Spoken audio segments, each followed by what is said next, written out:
మరి ఇట్లా అనుకుంటే ఎట్లా మరి మీరే కదా ఏడుకోరి ఓట్లేస్తారు. ఏదన్నా నమ్మినాం జనాలు. అరే ఒకటికి పాట వాడే సవాల్ పాటలు వాడే 5కు 10 అనే 10కి 15 అనే 2000కు 4000 అనే ఆడోళ్ళకు 2500 ఫ్రీ బస్ ఇచ్చిన బస్సులో మనం ఎవరికి వస్తుందా బస్సులు పెట్టి ఆడోళ్ళని ఎవరికి అవసరం వస్తుంది అది?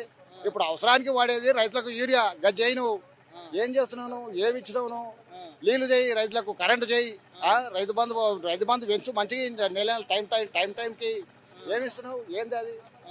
అంతా వేస్ట్ పాలన ఇదంతా వేస్ట్. ఇంక అయిపోయా. కాంగ్రెస్ అనేది 20-30 ఏళ్ళ వరకు ఎవడు ఓటు వేయనంటే ఏడుస్తారు. ఇక 10 సంవత్సరాలు రేవంత్ రెడ్డి ఆయనకు నిండా 10 సంవత్సరాలు ఉంటాడు. ఇప్పుడు 36 నెలలు అయిపోయినాక ఉంటాడు ఆయన. చూద్దాం కదా, 30 నెలల టైం ఉంది ఇంక ఎలక్షన్లకు. అప్పుడు ఆయన గెలవను, ఆయన నుంచి గెలవను.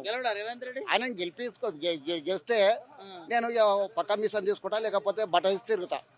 ఆయన ఎమ్మెల్యే గెలిస్తే, ముఖ్యమంత్రి కాదు, ఆయన ఒక్కడు ఎమ్మెల్యే గెలిస్తే తెలంగాణ రాష్ట్రంలో ఏడైనా సరే ఎమ్మెల్యే గెలవను. 5 సంవత్సరాలు ముఖ్యమంత్రిగా చేస్తున్నాడు, గతంలో ఎంపీగా చేసిండు, కాంగ్రెస్ పార్టీ పెద్దగా కూడా చేసిండు. ముఖ్యమంత్రి అనే దానికి విలువ లేకుండా తీసుకున్నాడు. ముఖ్యమంత్రి పదవి అనే దానికి విలువనే లేదు.